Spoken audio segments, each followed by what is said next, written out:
Donc bonjour et bienvenue à tous à ce webinaire intitulé Sanitaire et social, connaître l'offre de formation et l'emploi en Bourgogne-Franche-Comté. On va être ensemble pendant 1 heure et on va essayer de vous apporter des éléments sur du coup, l'offre de formation et l'emploi en Bourgogne-Franche-Comté dans le domaine sanitaire et social. Quelques éléments techniques avant de démarrer, donc sur la slide juste après. Voilà. Avant de démarrer, donc comme vous l'avez constaté, j'ai coupé quelques micros, mais c'est pas pour vous couper les sifflets, mais c'est simplement pour laisser les présentatrices dans le calme et qu'elles puissent présenter de manière, enfin voilà, que ce soit plus calme pour elles. Donc je vous invite à couper vos micros lors des présentations, mais vous pouvez les réactiver, lever la main et réactiver vos micros lorsqu'on posera les questions. Justement, je vois qu'il y a un petit espace, qu'il y a l'espace de discussion qui a été trouvé par quelques personnes. Donc, n'hésitez pas à poser vos questions dans la conversation, dans l'onglet conversation, tout au long de la présentation. N'hésitez pas à vous poser vos questions. Moi, je les récupère et je les refais remonter à nos intervenantes. Donc voilà. Et comme je vous disais, il y aura un petit temps de questions qui sera prévu après chaque intervention. Donc, n'hésitez pas à poser toutes vos questions. Pour le programme d'aujourd'hui, on a une intervenante qui n'est pas encore connectée. On espère qu'elle va nous rejoindre. Donc le programme initial était de vous présenter les formations du sanitaire et social, le cadre et le champ d'intervention. Donc, cette présentation aurait été faite par Christelle Cordier du conseil régional. Mais on va démarrer, en attendant qu'elle nous rejoigne, on va démarrer par la partie 2, donc les travaux d'Amphore sur le sanitaire et social. Donc, c'est Christelle et Aurélie d'Amphore qui nous présenteront ces travaux-là. Je les laisserai se présenter juste après. Et si Christelle nous rejoint, l'autre Christelle nous rejoint, elle pourra également présenter la cartographie de l'offre de formation à destination des jeunes en troisième partie. Voilà un peu pour le programme d'aujourd'hui. Je regarde si elle est là, mais je ne pense pas qu'elle nous ait rejoint. Non, je ne pense pas. Donc, je vais laisser la main à donc, les chargés d'études euh, Aurélie et Christelle. Mais avant ça, donc on peut passer directement voilà, à la partie 2. Mais avant ça, on voulait vous poser une petite question pour savoir. Hop, je vais me mettre sur la question 2. Je vous envoie dans le chat une petite question pour introduire cette partie, du coup, qui portera sur les travaux d'Amphore.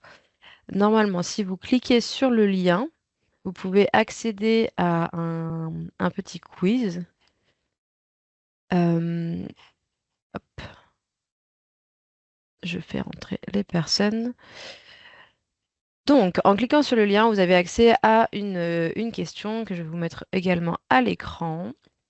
Dans le domaine sanitaire et social, selon vous, quelles sont les missions d'Amphore, sachant qu'on peut, vous pouvez répondre vous pouvez mettre plusieurs réponses. Hop, et moi je vais vous mettre sur celui-là. Donc, je vois qu'il y a quelques personnes, 14 personnes qui ont répondu. N'hésitez pas encore à répondre. Pour vous, Amphore a pour mission, pour 12 personnes, a pour mission de produire des fiches emploi-formation sur le domaine sanitaire et social. La réponse E aussi a remporté pas mal de votes. Je vous laisse encore une petite minute. Pour tous ceux qui viennent de se connecter, on est en train de faire une petite question quiz avant de démarrer. Une petite question qui est dans le chat. Normalement, vous avez le lien dans le chat, dans le fil de discussion. Je vous le remets au cas où. Donc, en cliquant sur le lien, vous allez pouvoir répondre à la question dans le domaine sanitaire et social, quelles sont les missions d'Amphore? Donc, je vois qu'il n'y a que 14 personnes qui ont répondu, alors qu'on est un peu plus nombreux que ça.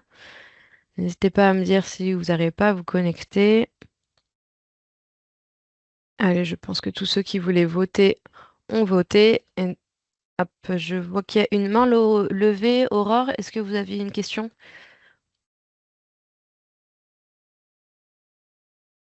Il me semble pas. En tout cas, si jamais vous avez une question, n'hésitez pas à le mettre dans le fil de discussion. Donc voilà, je viens de vous afficher les réponses. Donc effectivement, c'était la réponse B, D et E. Donc Amphore a pour mission de produire des fiches emploi formation, de réaliser aussi, a pour mission également de réaliser une enquête d'insertion à 6 mois auprès des sortants de formation sanitaire et sociale. Et elle a également, le Cariforef a également pour mission de collecter et diffuser l'offre de formation disponible en région dans ce domaine-là. Et je vais laisser la main justement à Aurélie et Christelle pour qu'elles nous donnent un peu plus d'éléments sur ces travaux-là. Oui, bonjour, merci Ariane. Bonjour à tous. Donc, Christelle Ouinou, chargée d'études emploi formation à Amfort-Bourgogne-Franche-Comté. Donc, j'interviens avec Aurélie sur les travaux confiés à Amfort dans le cadre, sous le champ du sanitaire et social. Nous allons faire une intervention qui était prévue plutôt en deuxième partie. Le conseil régional aurait dû vous présenter ses missions et son champ d'intervention dans le cadre du sanitaire et social et en particulier le schéma régional des formations du sanitaire et social. Et là, nous, l'objectif, c'est de vous faire un panorama, une présentation à deux voix avec Aurélie, un panorama rapide des travaux qui sont confiés à Amfort dans ce cadre-là. Alors, Aurélie, je te laisse, je Ah, ne vois pas pardon. le support. Je te Excusez-moi. laisse J'ai cru que partager. j'étais en présentation, mais je ne suis plus en présentation.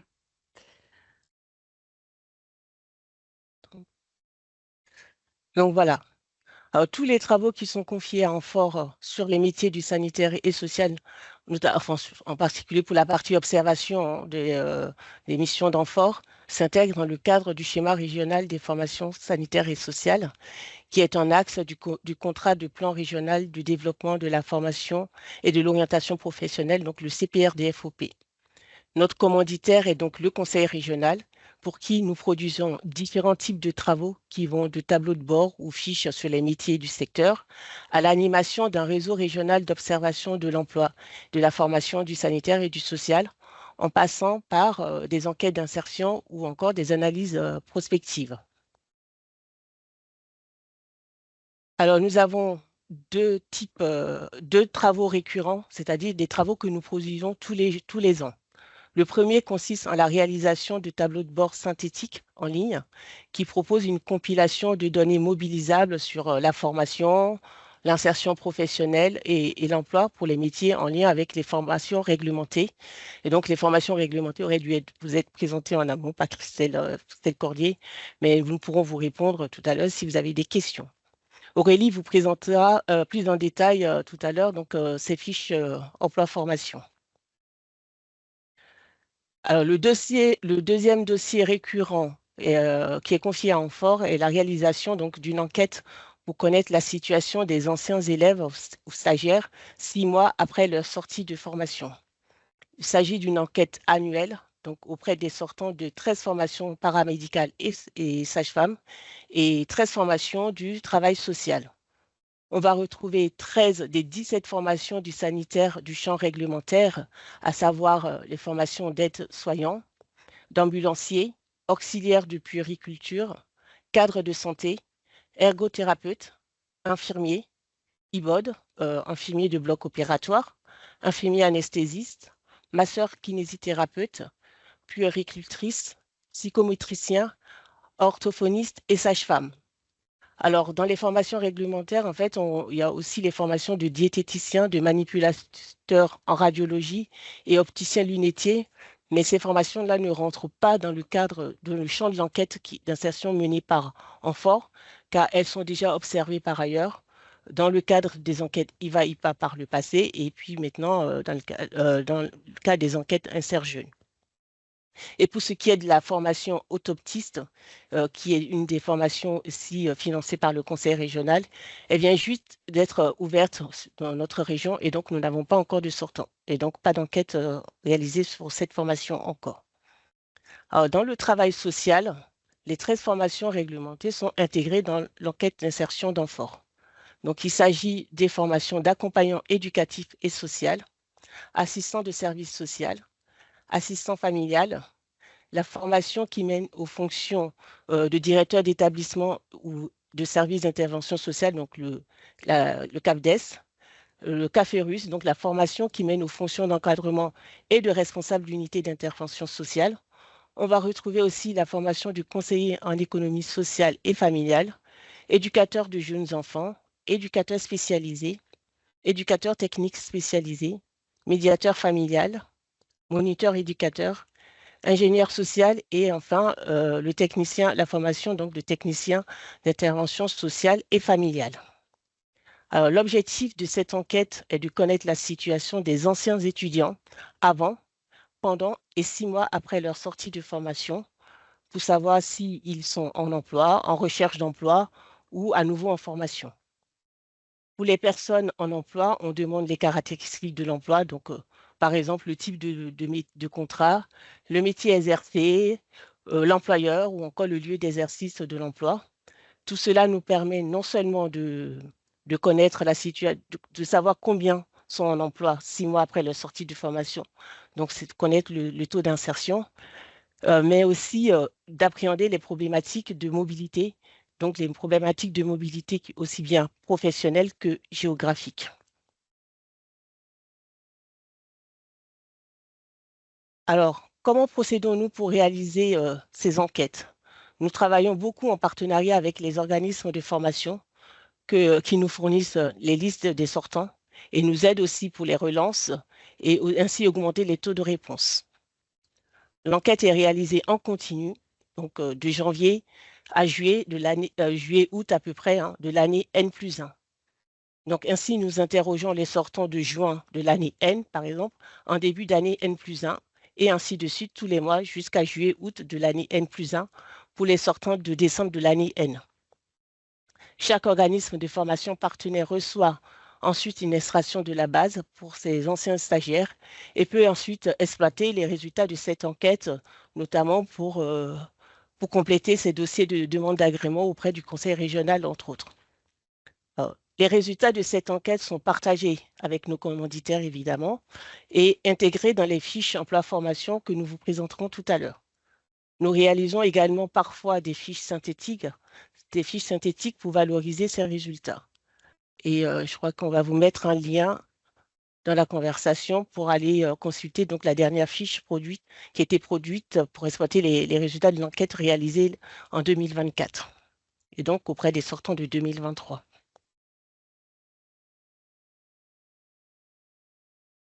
En plus de ces travaux récurrents, nous pouvons également être sollicités de façon ponctuelle par notre commanditaire, hein, le conseil régional, pour réaliser des études de suivi de certains diplômes.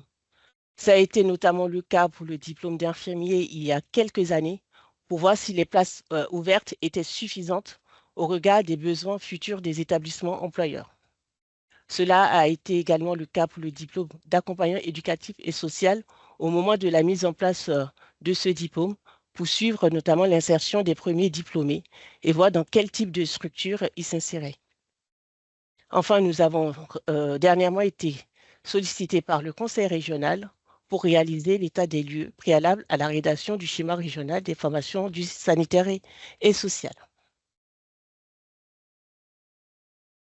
La dernière mission qui est confiée à Amphore dans le cadre de l'observation est l'animation du réseau régional d'observation de l'emploi et de la formation du sanitaire et du social. Ce réseau a été créé, il a été créé en 2007 dans le cadre du schéma régional des formations sanitaires et sociales dans l'ancienne région Franche-Comté, donc avant la fusion. Et il a été élargi à la grande région Bourgogne-Franche-Comté au moment de la fusion. Alors, sa finalité à l'époque était de permettre une meilleure analyse des besoins en emploi et en formation. Mais depuis quelques années, nous sommes plus sur de l'échange, de la mutualisation de connaissances et des travaux partagés. Alors, quels sont les membres de ce réseau? En fait, on va retrouver les principaux acteurs et partenaires du schéma régional des formations sanitaires et sociales, donc à savoir les institutionnels et les acteurs du monde économique. La première institution est bien évidemment le conseil régional, dont les missions et actions en matière de formation sanitaire et sociale vous seront présentées tout à l'heure, je l'espère, par Christelle Cordier, la chef donc, du service des formations sanitaires et sociales au conseil régional. Elle a réussi à nous rejoindre, c'est tout bon. Ok, merci. Alors, le deuxième partenaire important qu'on va retrouver dans ce réseau est l'Agence régionale de santé, qui a deux grandes missions: le pilotage de la politique de santé publique en région et la régulation de l'offre de santé en région pour mieux répondre aux besoins de la population. Outre ces deux acteurs majeurs, on associe également les autorités académiques, donc l'éducation nationale avec les inspecteurs nationaux en charge des formations du sanitaire et social, la direction régionale académique à la formation professionnelle initiale et continue, donc la DRAFPIC et la DRAF, et autres autorités académiques qu'on invite depuis quelques années, les deux universités, donc l'Université de Bourgogne-Europe et l'Université Marie et Louis Pasteur, donc de Franche-Comté, dans le cadre de l'universitarisation des formations du sanitaire et du travail social. Le service des formations et certifications de la DRETS est également convié en tant que certificateur et valideur de la majorité des formations du sanitaire et du social. Et nous associons également France Travail à ces échanges et travaux. Outre les institutionnels que je viens de citer, on va retrouver également dans ces réunions les acteurs du monde économique que sont les OPCA, OPCO et branches professionnelles suivantes. Donc l'ANFH, l'Association nationale pour la formation permanente du personnel hospitalier, qui est l'OPCA de la fonction publique hospitalière, l'OPCO Santé, qui est l'opérateur de compétences pour le secteur sanitaire, social et médico-social privé à but non lucratif, notamment, pas que. L'OPCO Cohésion sociale, donc Uniformation, qui est l'opérateur de compétences pour les secteurs du champ social et des services à la personne, entre autres. Et puis au niveau des branches professionnelles, on va retrouver la délégation régionale de la Commission paritaire nationale de l'emploi, de la formation professionnelle de la branche sanitaire, sociale et médico-sociale privée à but non lucratif, donc la DRCPNE, et sa principale organisation professionnelle, NEXEM. Au niveau des autres branches professionnelles, on invite également l'UNAL, donc l'Union nationale de l'aide des soins et des services au domicile, la Fédération des établissements hospitaliers et d'aide à la personne, donc la FEAP, et enfin, la dernière fédération invitée, c'est la FEPEM, la Fédération des particuliers employeurs. Alors, ce réseau d'acteurs est donc animé par un fort qui réunit tous ses membres 2 fois par an. On essaye de le faire tous les 2 fois par an, donc de réunir les membres autour des sujets et de travaux partagés par tous. Ça nous permet également d'objectiver les résultats que nous pouvons produire à travers nos travaux. Alors, je vous propose maintenant de faire un focus particulier sur une des productions récurrentes d'Amphore que j'ai citées tout au début de mon intervention. Donc, pour cela, je vais laisser la parole à Aurélie pour vous présenter les fiches emploi formation du sanitaire et du social. Merci Christelle. Alors effectivement, Amphore produit de nombreuses années des fiches emploi-formation dans le domaine du sanitaire et du social. Ces fiches, elles sont confiées par le conseil régional et ont donc une couverture métier du secteur réglementé, paramédical et social. Christelle en a parlé tout à l'heure lors de sa présentation sur les métiers enquêtés. Et puis, je laisserai Christelle Cordier en parler tout à l'heure, puisque dans son plan de présentation, elle va aborder la notion des formations couvertes par le conseil régional. Alors, quand vous cliquez, vous aurez donc le lien. On peut peut-être envoyer le lien en même temps aux participants. Vous arriverez directement donc sur les fiches emploi, formation du secteur sanitaire et social en Bourgogne-Franche-Comté. Alors tout d'abord, ces fiches, elles se veulent synthétiques et opérationnelles. Ce ne sont pas des fiches d'orientation infométier, hein, ce sont bien des fiches dédiées à l'observation des données emploi-formation. Si vous cherchez des fiches plutôt dédiées à l'orientation, il existe d'autres outils, comme par exemple celui de Cléor, le portail Cléor ou le portail d'orientation Explore Demain. Les fiches, elles vont toutes être construites de la même façon pour capitaliser des éléments synthétiques de connaissances sur la description du métier, sur l'offre de formation, sur les apprenants, sur l'insertion professionnelle à 6 mois et également sur l'emploi. Donc, je vous propose de découvrir ces fiches. Je vous propose qu'on prenne une fiche du secteur social. Donc, vous avez des fiches emploi-formation sur le secteur sanitaire. Je vais quand même déplier un petit peu. Quand vous cliquez sur la petite flèche, vous allez pouvoir déplier ces fiches. Et ici, vous allez pouvoir sélectionner un métier. Donc, on est désolé, on a un petit temps de réaction ce matin. On a eu complètement un arrêt de notre site. C'est résolu. Et donc, ici, vous allez pouvoir accéder aux 16 métiers des fiches du secteur sanitaire, sachant que pour le moment, orthoptiste ne figure pas dans ces fiches parce que des nouvelles formations ont été créées sur le territoire, mais vous allez voir que ces fiches vont être actualisées d'ici la fin de l'année et on va pouvoir intégrer. Et ici, donc, les fiches du social, vous allez avoir donc les 13 métiers dont ma collègue Christelle Ounignou a parlé tout à l'heure et sur lesquels Christelle Cordier reviendra dans la seconde partie de la présentation. Donc, vous sélectionnez ici un métier. Je vous propose de prendre éducateur de jeunes enfants et de balayer ensemble le contenu de cette fiche. Une fois que vous avez cliqué sur le métier sélectionné, éducateur de jeunes enfants, ici, vous allez avoir un rappel de l'intitulé du métier sélectionné avec tout d'abord un descriptif du métier. Ensuite, des éléments donc, sur le diplôme nécessaire à l'exercice du métier. Vous allez retrouver ici le diplôme d'état d'éducateur de jeunes enfants avec le niveau de formation, la durée de la formation et, si nécessaire, des conditions de diplôme pour accéder aux épreuves d'admission. Ensuite, dans un second temps, vous allez retrouver où vous formez en Bourgogne-Franche-Comté, avec des éléments sur l'organisme formateur, mais aussi des éléments de coordonnées géographiques, mais également mail et téléphone ou site internet.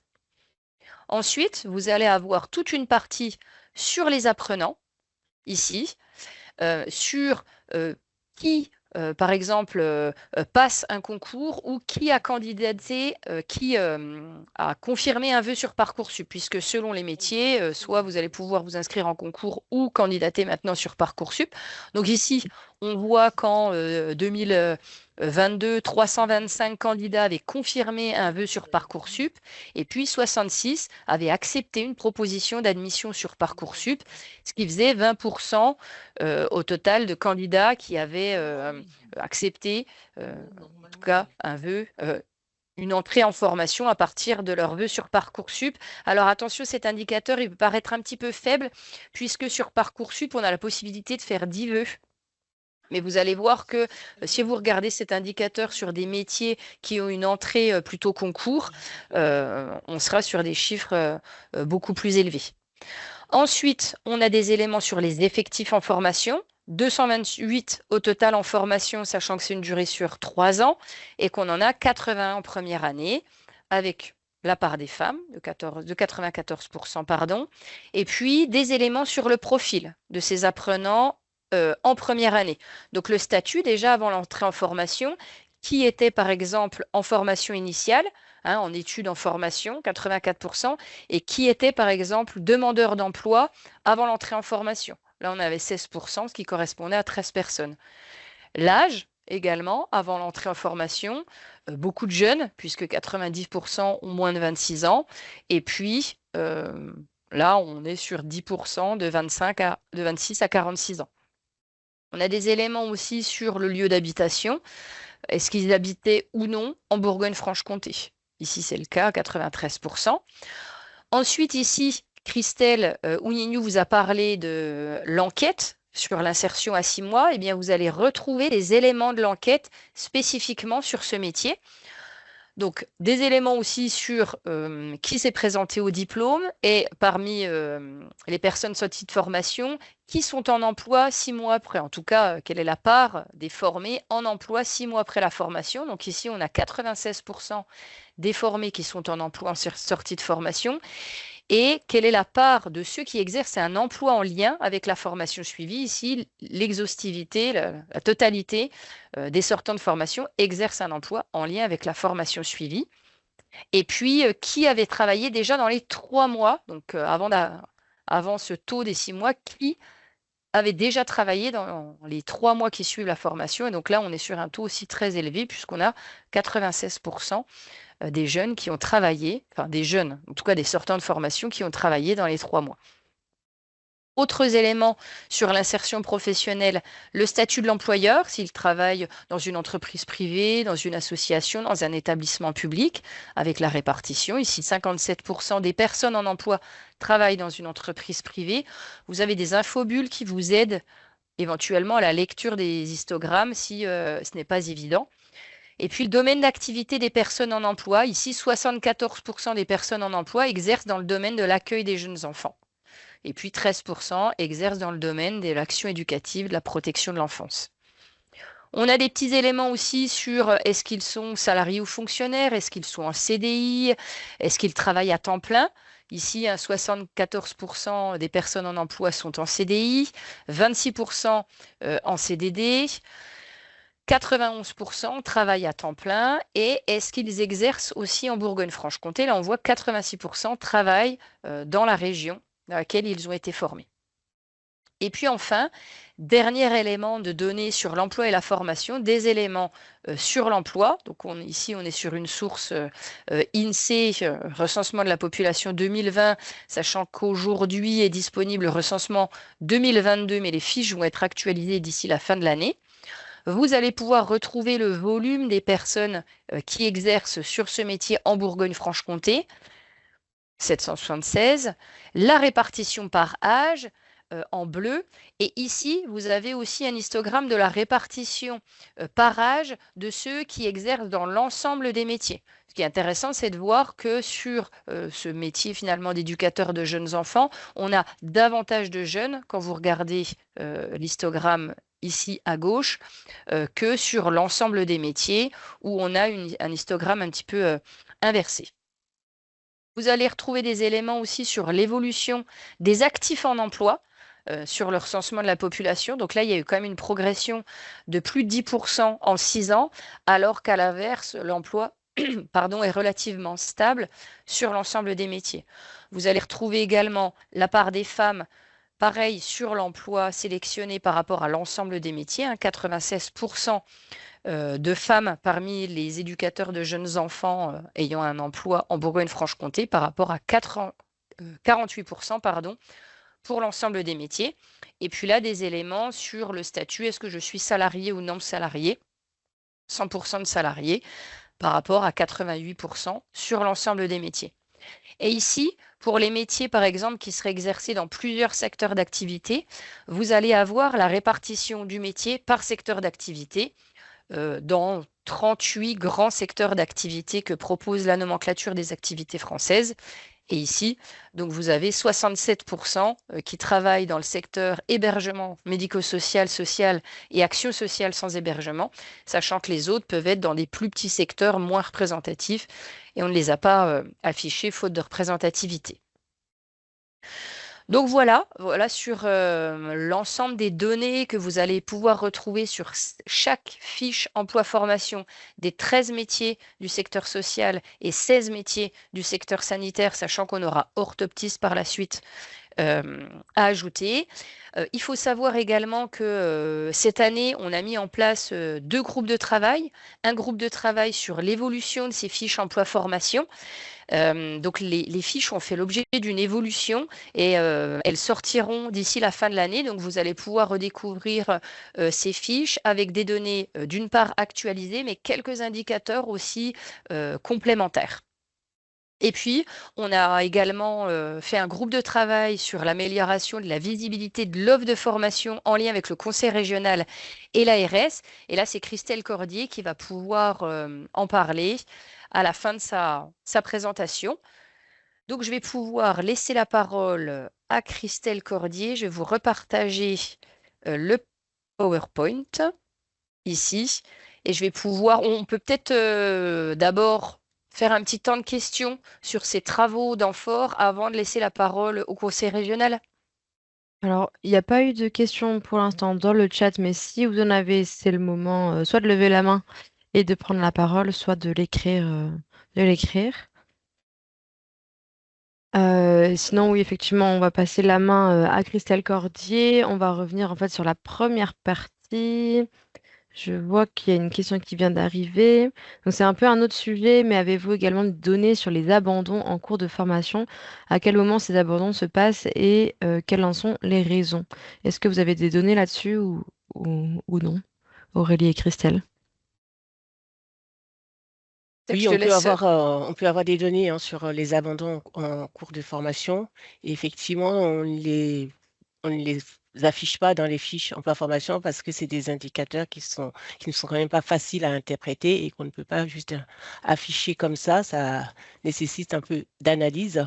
On les a exploités dans l'état des lieux, donc dans le diagnostic que nous avons fait en amont de la rédaction du schéma régional des formations du sanitaire et social. Et il nous arrive dans d'autres travaux, hein, que je vous ai parlé des travaux ponctuels que le conseil régional pouvait nous confier, notamment des analyses prospectives. On va en avoir l'année prochaine. Et effectivement, nous exploitons ces données-là sur les abandons. Après, aller dans le détail de à quel moment ces abandons se passent et les raisons. Non, on ne rentre pas encore dans ce type de détail-là, mais je sais que les organismes de formation notamment certains IFSI, peut-être Christelle Cordier pourra peut-être en parler tout à l'heure, réalise des enquêtes hein, auprès des étudiants pour avoir plus d'informations là-dessus. Mais nous, en fait, au niveau des données que nous exploitons, ça reste des données publiques, notamment des enquêtes écoles, où on peut avoir le nombre d'abandons, mais après, de là, avoir les raisons, non, on ne rentre pas encore dans ce détail-là au niveau Ok, de nos travaux. ça marche. Merci Christelle pour la réponse. Je vois que oui, il y a une question concernant le replay, je suppose.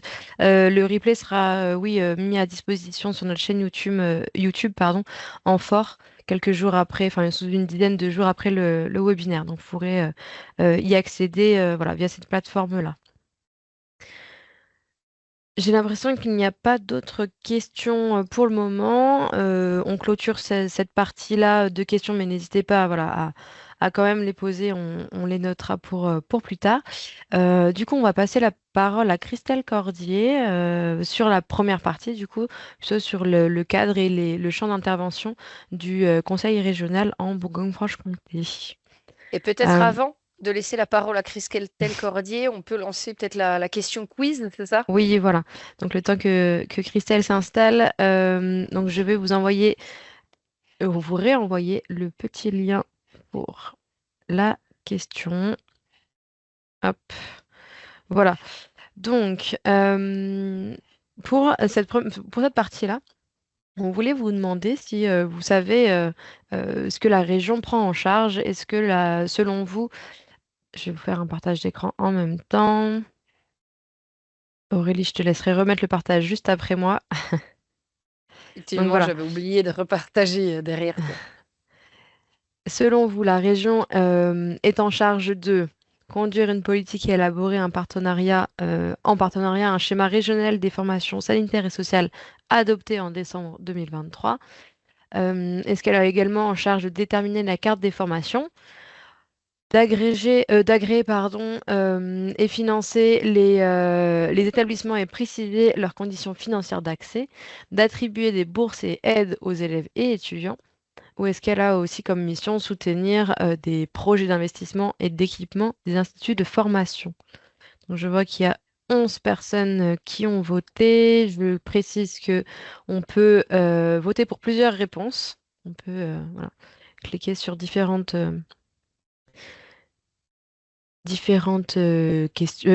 réponses. J'actualise un peu. 10 personnes ont voté. Je laisse une petite minute encore. Pour l'instant, les votes sont assez bien répartis sur toutes les réponses. Bon, j'ai l'impression que ça se stabilise un petit peu, donc seulement 10 personnes ont répondu. On va pouvoir afficher les réponses. Donc effectivement, toutes les réponses proposées étaient justes. La région prend en charge voilà, tout ce qu'on vient de citer. Et justement, Christelle Cordier va pouvoir nous donner un peu plus de détails sur cette partie-là, sur le cadrage et enfin, le champ d'intervention de la région Bourgogne-Franche-Comté. Donc je laisse la main à Christelle.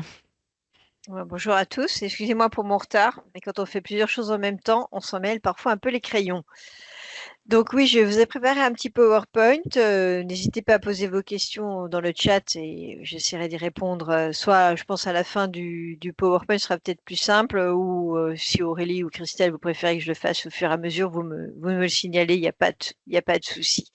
Et effectivement, donc voilà, un petit temps d'échange pour vous préciser le périmètre d'intervention de la région sur le sujet des formations sanitaires et sociales, et surtout peut-être faire un point sur ce vocable sanitaire et social qui parfois peut prêter à confusion, en tout cas dans le rôle et la compétence de la région. Donc voilà, je pense qu'il faut vraiment qu'on reparte sur effectivement la compétence transférée maintenant il y a plus de 20 ans, puisque le transfert de compétences était au 1er janvier 2005, pardon. Et donc ça fait 20 ans au début d'année que la région est compétente sur les formations sanitaires et sociales. Et pour déterminer effectivement un schéma régional des formations sanitaires et sociales, en début de chaque mandat, la région est supposée redéterminer ce schéma qui est complètement partie prenante du contrat de plan régional de développement de l'offre de formation, et elle détermine effectivement la carte des formations. Alors, qu'est-ce que ça veut dire, déterminer la carte des formations? Eh bien, ces formations sanitaires et sociales relèvent d'un périmètre qui est réglementé. Et ça renvoie soit au Code de l'action sociale et des familles pour définir ce qu'est une formation sociale, soit au Code de la santé publique pour définir ce qu'est une formation. En fait, derrière le vocable sanitaire, c'est paramédical, avec une exception, les sages-femmes, qui est une formation médicale. Et elle dispose d'une compétence d'agrément, c'est-à-dire que la région vérifie la capacité réglementaire d'un centre de formation à dispenser ces formations-là. Donc, il y a tout un cahier des charges, mais elle en détermine aussi l'opportunité. Et donc, cette conjonction de capacité et d'opportunité permet de définir une cartographie des formations qui vont être ouvertes de manière quinquennale, puisque ces agréments sont distribués tous les 5 ans et révisables tous les 5 ans, pour définir l'offre de formation sanitaire et sociale de la région concernée. Quand on a dit ça, eh bien, on passe à l'étape supplémentaire, c'est-à-dire que la région peut et doit financer les établissements de formation. Alors peut, parce que ce n'est pas une obligation pour les établissements privés. Ce sera une politique volontariste. Mais quand les établissements sont publics et qu'ils relèvent du champ hospitalier, eh bien la région, elle va devoir les financer. Ce qui n'est pas une obligation aussi dans les champs du public pour les hôpitaux, pour les universités, pardon, excusez-moi, pour les universités et les lycées. Parce qu'effectivement, il y a des formations paramédicales qui sont dispensées par les universités et par l'éducation nationale. Alors, je vous donne un exemple. Opticien-lunetier. Opticien-lunetier, ce n'est pas une formation que vous trouverez dans les hôpitaux, mais que vous trouverez dans les lycées, parce que c'est un BTS. Et en parallèle, quand on a agréé, quand on finance une formation, alors la région, elle peut attribuer des bourses aux étudiants qui suivent ces formations, sachant que ces bourses, on reviendra dessus, c'est des jumelles plutôt, de celles qui sont attribuées par le CROUS. Je ne vais pas rentrer davantage dans le détail puisque j'ai fait une slide spécifique pour vous préciser cela. Et dans les aides qu'on peut apporter aussi, eh bien, il s'agit des rémunérations. Ça, vous êtes peut-être plus au fait si vous êtes dans des établissements de formation qui sont conventionnés dans le cadre du programme régional de la région. Donc, ce sont les agréments à la rémunération des stagiaires de la formation professionnelle. Mais là aussi, je vais y revenir plus précisément parce que j'ai fait une slide spécifique. Donc ça, c'est vraiment son champ de compétences obligatoires, c'est son cœur de métier. Mais elle peut aller au-delà de son champ de compétences obligatoires et intervenir sur la partie investissement et équipement. Elle peut, ce n'est pas « elle doit », parce que dans la loi de transfert de compétences, sur la partie investissement et équipement, il n'y a rien du tout. Donc voilà, après elle peut toujours, hein, puisque on est quand même dans une mission de service public, mais elle n'est pas obligée. Au final, ça représente pour le BP 2025 55 millions d'euros, ce qui est une grosse compétence majeure au sein du conseil régional, hein, dans les plus grosses, et 1 million d'euros à peu près sur la politique d'investissement, sur les politiques qui sont liées au soutien à des achats de matériel et de travaux de rénovation. Je vous ai fait un petit slide pour essayer de matérialiser ce que ça représente, de rendre plus concrète cette compétence. Eh bien, c'est plus ou moins 10 000 apprenants. Ça augmente d'année en année, donc je pense que dès l'année prochaine, on va y être avec les orthoptistes, on sera vers à peu près 10 000 apprenants. Voilà, je vous ai donné le chiffre précis de 2025, mais retenons l'ordre d'à peu près 10 000 apprenants. Alors, apprenants, tout statut confondu, hein. Des étudiants en formation initiale, des apprentis, mais aussi des stagiaires de la formation professionnelle, donc à savoir des demandeurs d'emploi comme des personnes qui sont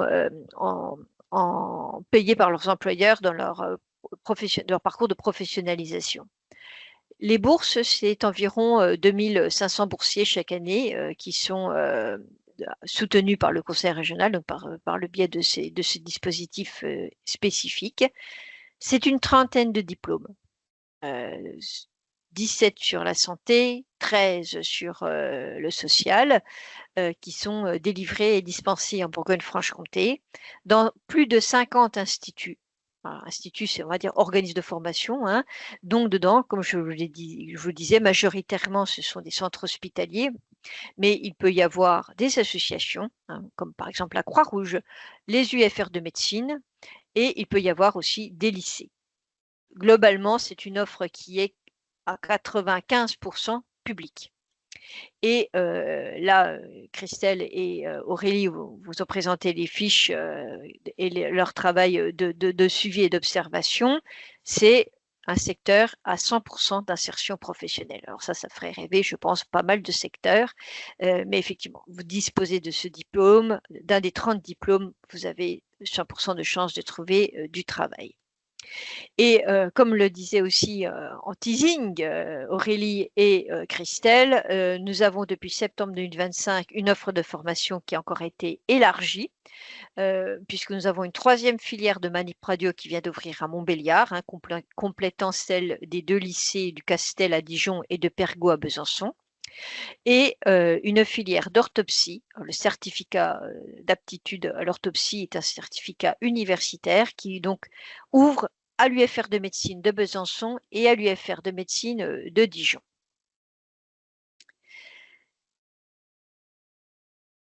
Peut-être.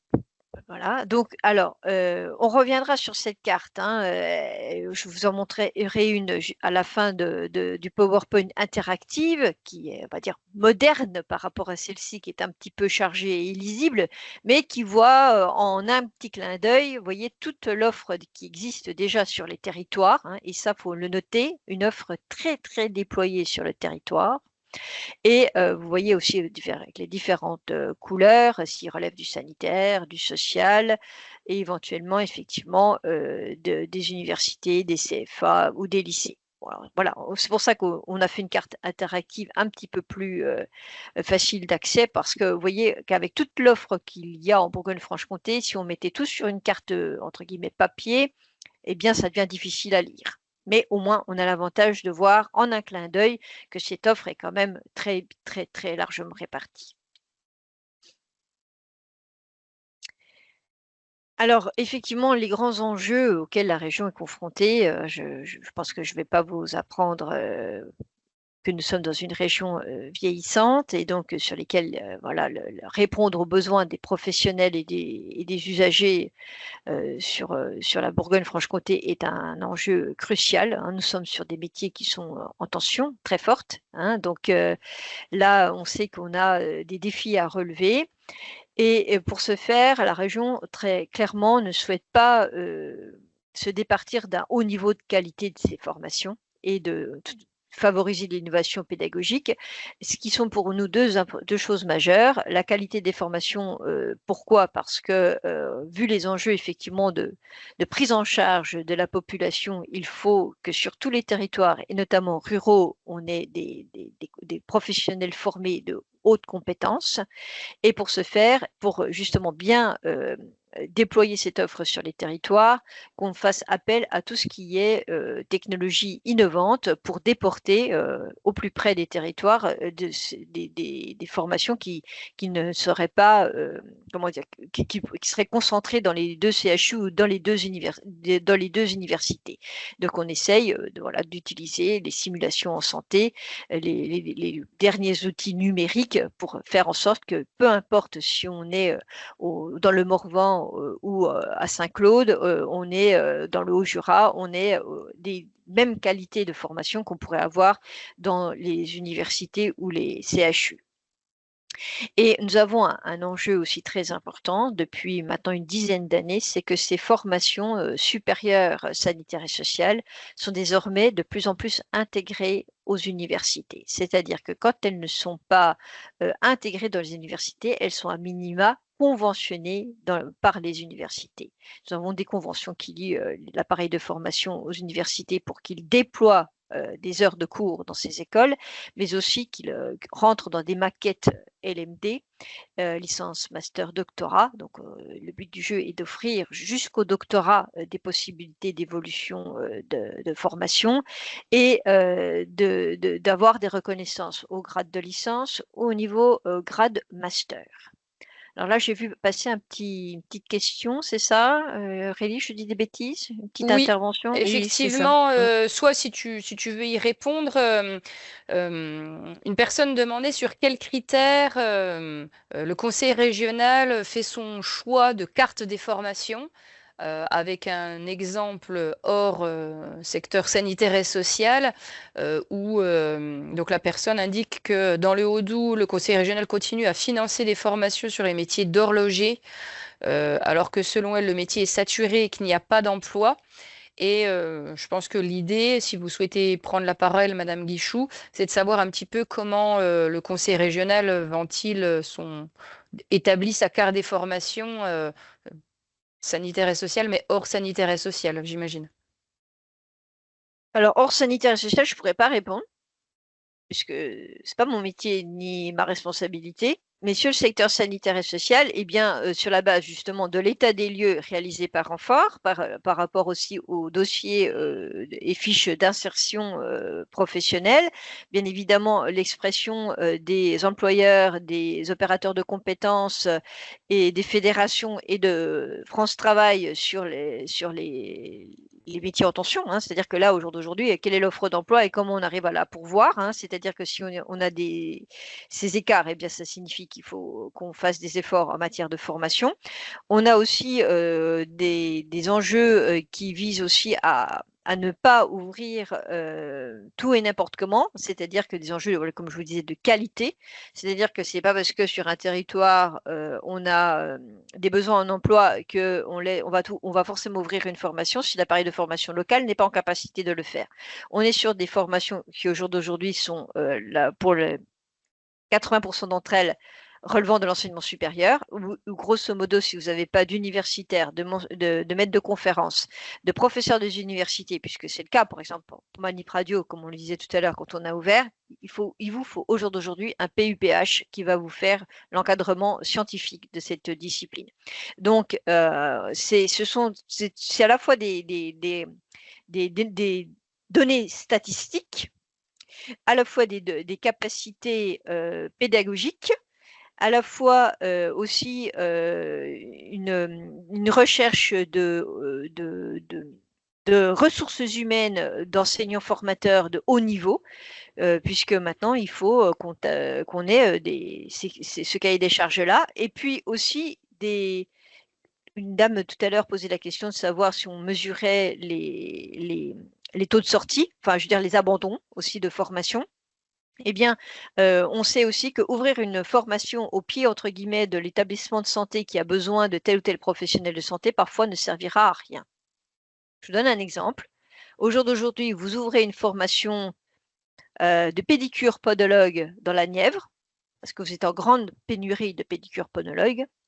Vous avez à peu près 9 chances sur 10, parce que tout ça, nous le mesurons grâce à Amphore et aux données statistiques data.gouv.fr, qui sont les données du ministère de l'Éducation nationale. 9 chances sur 10 que les étudiants qui viendront faire pédicure podologue à Nevers seront des Parisiens. Et en taux d'insertion, enquête en emploi à 6 mois après, où est-ce qu'ils vont travailler, bon, on le mesure, 9 sur 10 repartira à Paris. Quel est l'intérêt d'ouvrir une formation de pédicure podologue à Nevers? 0. Elle ne servira absolument pas à la BFC, ce sera juste une formation déportée de Paris. Voilà. Donc, tout ça, c'est une conjonction de critères, de données que nous avons grâce à l'Observatoire, grâce à la participation des employeurs, des fédérations, grâce à nos suivis de cohorte. Nous arrivons à définir l'opportunité, en plus de la capacité, sachant que la capacité, elle se fait surtout sur des critères réglementaires. Alors, je ne sais pas si j'ai bien répondu. Je pense que, Christelle, ta description était assez imagée, puisque Madame Guichou a répondu qu'effectivement, il était dommage finalement que l'effort de formation ne soit pas suivi d'insertion sur le territoire sur lequel la formation ouvre. Ce qui est parfois le cas. Alors, l'idée aussi, voilà, c'est de bien sûr faire en sorte que ces apprenants et ces étudiants puissent avoir une égalité d'accès aux chances et d'accès à ces formations. Donc, c'est pour ça que je vous disais que la quasi-totalité de l'appareil de formation est public. Donc, même s'il n'est pas financé par la région, il est financé par d'autres crédits. Si je prends l'éducation nationale avec les lycées ou une inscription comme orthopsie à la fac, c'est 175 €, c'est gratuit parce que voilà, il y a des fonds de l'État. Mais l'idée, c'est qu'en Bourgogne-Franche-Comté, en tout cas, c'est quelque chose qui tient très très fortement à cœur des élus de la région Bourgogne-Franche-Comté, c'est que ces formations soient gratuites. Donc, cette égalité d'accès. Et derrière, nous avons un enjeu très important, et ça a été bien montré dans l'état des lieux, mais aussi dans le schéma des formations sanitaires et sociales, et que vous retrouverez aussi dans le SPRO TLV, c'est d'informer, valoriser, bien faire connaître ces métiers auprès des jeunes publics, mais aussi des publics adultes, pour en améliorer leur attractivité. Parce que nous avons encore des formations sur lesquelles beaucoup de places sont vacantes. Alors, je vois, est-ce que les accords de réciprocité, je ne sais pas, il y avait une question sur les accords de réciprocité, Aurélie. Ah, je ne t'entends pas, Aurélie. C'est une question, ouais. Est-ce que les accords de réciprocité entre régions existent encore? En fait, sur les formations sanitaires et sociales, à partir du moment où vous entrez sur une formation réglementée, la notion de réciprocité est particulièrement intégrée, puisqu'en fait, peu importe où cette formation, peu importe où l'apprenant vient, ce qui est important, c'est où il est. Donc, à partir du moment où je vous donne un demandeur d'emploi qui veut faire ambulancier à Nevers et qui vient de Bourges, la question ne se pose pas. Il est pris en charge par la région Bourgogne-Franche-Comté. De la même manière que l'habitant je sais pas moi, de Cosne-sur-Loire veut aller à Bourges, et il sera pris en charge par la région Centre. C'est le lieu d'implantation de l'école qui compte, ce n'est pas l'origine du stagiaire ou de la personne, de l'étudiant, s'il est en formation initiale. Sur Parcoursup, l'origine de l'étudiant n'est pas opposable. À partir du moment où il s'inscrit dans l'école, il sera pris en charge. Ok, merci pour la réponse. Je vois que l'heure tourne très très très vite.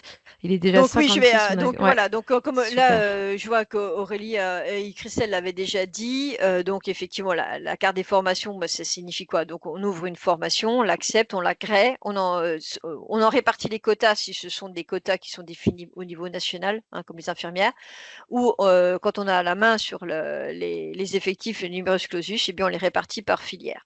Les agréments et les autorisations sont quinquennales, donc quinquennaux puisqu'un agrément. Donc tous les 5 ans, nous révisons ces autorisations et ces agréments.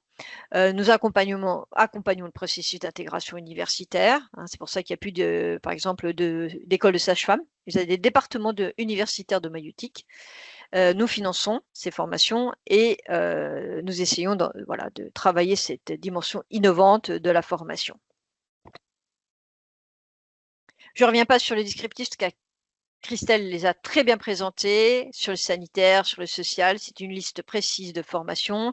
Nous prenons en charge les formations des demandeurs d'emploi sur les niveaux 3 et 4. Ça signifie derrière que sur la base de critères, puisqu'effectivement il y a quand même quelques critères, les demandeurs d'emploi qui rentrent sur les formations d'ambulanciers, d'aides-soignants, d'auxiliaires et d'AES sont pris en charge par la région. Ça représente environ 900 personnes par an. Et les bourses, je vous avais dit, 2500 bourses par an. Voilà. Là, je vous laisse, je vais rebalayer le PowerPoint très rapidement. Voilà, comme je vous le disais, à partir du moment où vous êtes inscrit dans l'Institut, la région ne vous oppose pas une origine de demandeur d'emploi. Il faut être inscrit à France Travail. Ça, par contre, c'est quand même un petit peu nécessaire. Moins de 2 mois, c'est nécessaire. Ne pas avoir déjà obtenu une qualification professionnelle. Nous, à la différence du programme régional, on oppose un délai de carence. Parce que généralement, c'est simple, ils sortent du programme régional. Donc, c'est pour ça qu'on met un délai de carence. Ça ne sert à rien de payer un CAP AEPE sur le programme régional pour ensuite enquiller sur une formation auxiliaire. Il faut savoir si on veut faire auxiliaire ou CAP. Mais en tout cas, on en paye un, on n'en paye pas 2. Surtout que ce sont des métiers en tension, donc il y a du boulot derrière. Et il ne faut pas avoir déjà été diplômé et donc financé par la région pour être à nouveau pris en charge. Donc voilà, retenir, nous, on a un petit délai de carence. On ne prend pas, bien sûr, pas en charge les fonctionnaires, ça vous ne serez pas étonné, puisque le but du jeu, c'est de prendre en charge des demandeurs d'emploi. Les salariés démissionnaires, puisqu'il y a le plan de formation pour ça. Et derrière, quand justement démissionnaire, c'est au moins 4 mois, au moins 4 mois, puisque le but du jeu, c'est pas de payer à la place des employeurs, pas de congés parentaux, et on ne prend pas sur ce dispositif-là les cursus passerelles et VAE. J'essaie d'aller vite du coup, je Pardon. suis désolée. Non, il n'y a pas de souci, on peut. Et puis donc là pour les bourses, les bourses en fait, soyez pas surpris, c'est exactement quasiment la même chose que le Crous. C'est une une anomalie, on va dire génétique législative. Le Crous s'occupe de tout, sauf des formations sanitaires et sociales. On ne me demandez pas pourquoi, je ne pourrais pas vous répondre, pourtant je suis en charge de cela depuis plus de 20 ans et de la décentralisation, c'est une anomalie législative. Donc, dès qu'on pose la question des bourses, dites-vous bien que c'est exactement la même chose que le Crous. Donc, il faut être en formation initiale, c'est le même barème de ressources, c'est le même montant de bourse. Donc, si vous l'avez eu au Crous en première année de médecine, il y a quand même 10 chances sur 10 que vous l'ayez d'à partir du moment où vous faites kiné. Et donc, la seule différence qu'on a avec le Crous, et ça c'est la loi qui le spécifie, c'est qu'on ne se pose pas la question d'un sup ou de niveau bac ou anté-bac. L'entrée, c'est une liste de diplômes. Mais après, derrière, la bourse, c'est exactement la même que celle du Crous. Voilà, pour faire très très simple, parce que j'essaie de respecter le timing. Je suis désolée, je vais un petit peu vite. Et de la même manière que le Crous, si c'est pour faire des études liées à des études supérieures en formation initiale, vous retrouverez les exclusions habituelles. C'est-à-dire que le Crous ne prend pas en charge les fonctionnaires, ne prend pas en charge les demandeurs d'emploi, ne prend pas les personnes en reconversion, il ne prend pas les personnes qui sont déjà indemnisées.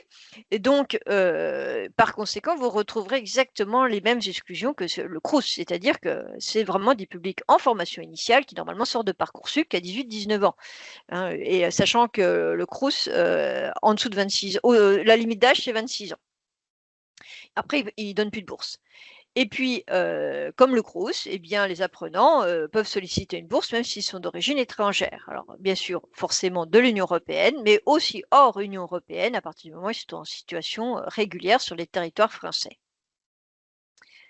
Je suis désolée, je suis allée un petit peu vite, je voulais respecter le timing. Mais n'hésitez pas. Merci Christelle. Merci Christelle d'avoir respecté le temps. Si vous avez des questions, n'hésitez pas à les poser là pendant que je fais le petit mot de la fin. Il y a la oui, j'allais te passer la main, t'inquiète pas Aurélie. Pardon. Il y a la carte, donc justement, je vous envoie le petit point sur la carto. Il y avait une dernière partie, Christelle, sur la carto des formations sanitaires et sociales. Vous en avez déjà parlé. Vous aviez évoqué que voilà, c'était une forme un peu plus moderne qui avait été faite et elle est plus interactive. Donc je viens de l'envoyer dans le fil de discussion. Je ne sais pas si vous vouliez réagir un peu sur cette carto ou vous aviez dit tout ce que vous souhaitiez. Oui, bah c'est une carto qui se veut interactive et qui permet voilà, si on cherche un IFSI, on met IFSI, vous allez tous les voir apparaître. Si vous cherchez sur un territoire, eh ben forcément, comme c'est via Google Maps, il suffit de grossir le territoire. Et vous avez non seulement tous les IFSI, mais les IRTS, les formations d'aides-soignants, etc. Enfin, vous allez voir, vous avez maximum d'écoles. Et avec une chose, bah, tiens Aurélie, si tu veux cliquer sur l'IFPS, enfin Aurélie ou Ariane, l'IFPS juste là qui apparaît de Besançon, dans le Je vais zoomer. oui, ou là ou sur la carte à côté. Enfin, tu pouvais le faire aussi. Bon, Sur la liste à côté, ouais. voilà, Ah, pardon. voilà, Ah oui, oui, non, mais c'est pas pardon. grave. Si tu grossis, Mhm. tu l'auras pareil. Donc voilà, si vous, là, on voit pas apparaître, mais normalement, il y a le film. Oui, alors je ne sais pas pourquoi. Je vais essayer de cliquer ailleurs. Non, mais Parce c'est que pas grave. C'est pas grave. Ce que je veux dire par là, j'ai c'est mis sur voilà, l'IRTS, bah par voilà, c'est exemple. impeccable. Voilà, je sais pas pourquoi elle n'est pas lancée. Donc, quand vous cliquez sur l'icône, vous allez forcément avoir apparaître l'institut. Donc, vous allez avoir ses coordonnées, la liste des formations qu'il dispense, son site internet, si on veut aller chercher directos des informations, et vous allez avoir un film que la région a financé. Sur la plupart des écoles, il y a un film, ce qui vous permet de faire une visite virtuelle de l'institut. C'est pratique si vous voulez faire de l'orientation ou voir un petit peu visualiser, voilà, si vous voulez renseigner une personne qui est intéressée par ces formations, vous avez une visite virtuelle de l'institut, ce qui peut parfois, on peut pas faire tous les JPO, hein, toutes les portes ouvertes, etc. Et si on veut se projeter, vous pourrez visiter virtuellement les instituts. Là, en l'occurrence, vous voyez, l'IRTES, on peut visiter l'IRTES à distance. Et à chaque fois, le même modèle, c'est des films qui ont été payés par la région, et à chaque fois, c'est le même modèle de film. On demande à ce que ce soit des élèves qui fassent visiter leur centre de formation à d'autres élèves, voilà, virtuellement. Très bien, merci beaucoup pour la petite présentation très rapide. C'est super d'avoir pris un petit peu de temps pour la carto. Je vois qu'il y a des questions également sur le support de présentation. Donc oui, tous les supports vous seront communiquer. Je vois qu'Angélique aussi nous fait un petit retour d'expérience en disant que c'était un très bon outil qui va pouvoir lui servir pour accompagner les demandeurs d'emploi en reconversion. Donc, c'est super d'avoir pu présenter ce petit outil. Pour conclure, on avait Aurélie qui voulait nous faire une petite intervention sur des ressources pour aller un peu plus loin sur le sujet. Donc, je vais te laisser la main, Aurélie, Oui, pour non, un je petit voulais mot. juste Ouais. dire que sur le portail dédié à l'orientation, puisque une personne nous indiquait qu'elle accompagnait les demandeurs d'emploi en reconversion, que donc on a le portail de l'orientation Explore demain, sur laquelle vous aurez pas mal de premières informations en matière d'orientation, va faire des zooms sur des métiers spécifiques du sanitaire et du social, potentiellement par grappe de métiers ayant des compétences similaires, qu'il y a des choses qui sont prévues d'ici la fin de l'année. Donc, il ne faut pas hésiter à peut-être vous abonner à la newsletter d'Amphor, si ce n'est pas le cas, pour pouvoir suivre à la fois la mise à jour des fiches et leur publication, ou encore la sortie des zooms sur le portail Explore Demain. Très bien, merci beaucoup Aurélie pour le petit mot. De la fin, je vois que certaines personnes doivent nous quitter, donc effectivement, on va conclure ce webinaire. Merci à tous d'avoir participé à ce webinaire. Merci aux intervenantes. Petite information, donc les prochains événements d'Enforce sont déjà disponibles sur le site ou à la page Les événements. Donc, je vous envoie ça dans le chat. Vous pouvez regarder un peu ce qui arrive sur cette fin d'année. Aurélie en a parlé, n'hésitez pas à vous inscrire à notre newsletter. Je vais vous mettre le lien hop, dans le chat également. Une newsletter qui est très très fournie et qui permet de suivre l'actualité d'Amphore, donc à la fois sur les événements à venir, mais comme disait Aurélie, sur ce qui peut sortir en termes d'études, en termes de production à Amphore. Donc si vous n'êtes pas déjà inscrit à cette newsletter, je vous invite fortement à le faire. Et dernière petite précision, on a aussi un compte LinkedIn, donc n'hésitez pas à nous suivre sur LinkedIn. Pareil, on donne pas mal d'informations sur les actualités d'Amphore. Donc, c'est un bon moyen de savoir ce qui sort. Comme je vous disais, le replay et les supports de présentation enfin, le support de présentation vous sera envoyé après le webinaire, ainsi qu'un questionnaire de satisfaction. Donc, n'hésitez pas à y répondre. Ça prend pas beaucoup de temps et nous, ça nous aide beaucoup à améliorer en fait ce qu'on vous propose. Donc, si vous avez quelques minutes, on sera vraiment très content de récupérer vos retours. Et en ce qui concerne le replay, donc je l'ai déjà dit, mais il sera disponible sous une dizaine de jours sur la chaîne YouTube d'Amphore. Et je vais vous souhaiter un bon appétit, une bonne fin de journée et puis peut-être à la prochaine. Merci à beaucoup. tous et puis merci Christelle Merci à pour tous. ton intervention sur ce webinaire. Au pied levé. Merci. Au Bonne revoir. journée. Au revoir. Bonne fin de Bonne journée à journée à tous. tous. Au revoir. Bonne journée à tous, au revoir.